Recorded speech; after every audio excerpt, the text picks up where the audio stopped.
Good afternoon, everyone. Coming at you live from the Injury Rehab Centre on this cloudy looking Tuesday.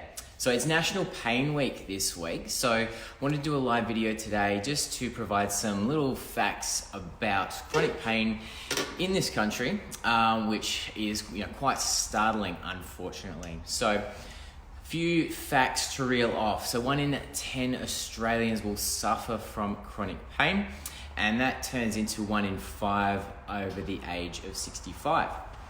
Chronic pain is responsible for over $73 billion per year on chronic pain alone. So obviously it's a losing battle at the moment, and a lot needs to be done about this. So one of the really the more sexy things that are going on in the health industry is certainly mental health. So in comparison to that, chronic pain seems to be very much the unsexy, the ugly duckling of the health industry family, basically. So, when we look at the statistics as well, for people who are suffering from chronic pain, up to 40% of these people are having issues with anxiety, depression, and other sort of mental health issues.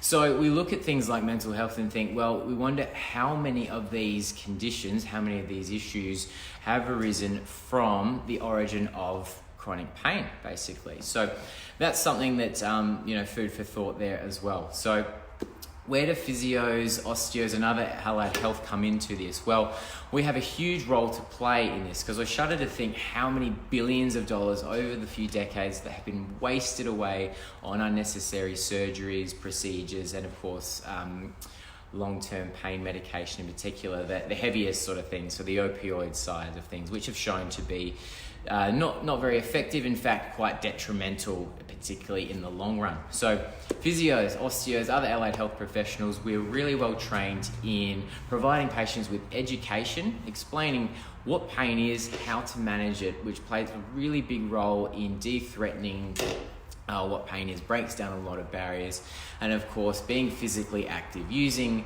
movement as your therapeutic way of dealing with this through education as well. So having a bit of guidance. So the health industry has a long way to go. A lot can be done, a lot of powerful research pointing in the right direction of what needs to be done, what can be done, and what is really effective. Getting rid of the old stuff that doesn't help, that doesn't work, and is costing us billions of dollars a year with nothing to show for it. So if you know someone who's suffering from chronic pain, doesn't know what to do, has not had any exposure to pain education, unsure how to get started with an exercise routine or getting back to doing the things that they enjoy doing, please tag them in this video, or feel free to leave us a comment about your pain experience, what your questions are about pain, or if you'd like to share anything with us. That would be greatly appreciated. Thanks, guys. Happy National Pain Week.